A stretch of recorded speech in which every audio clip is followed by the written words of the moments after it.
The summer months and their beach vacations are behind us, and for many that means it's time to buckle down at work.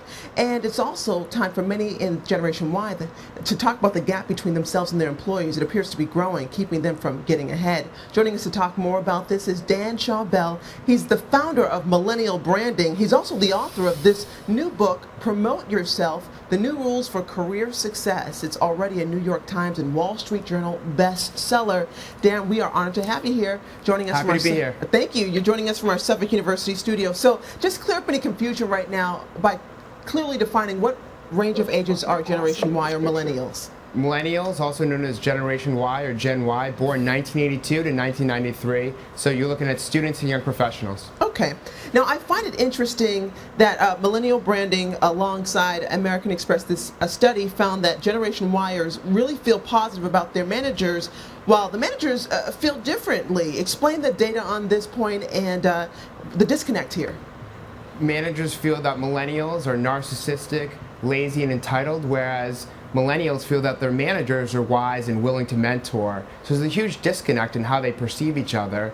And I think a lot of it has to be because of the media. The media, Time Magazine had the Me generation cover story this year. And so that perception carries into the workplace, and a lot of managers don't give millennials a chance. Do you find, I know part of the study talked about compensation and why millennials and Gen Yers believe they want to be paid more, and at least managers believe that Gen Yers want to be paid a lot more without putting in the work. Do you find any truth to that? No, actually, millennials choose meaningful work over a higher salary relative to older generations who want a higher salary over everything else and a more stable job. Well, what are the skills managers are looking for when promoting Gen Yers?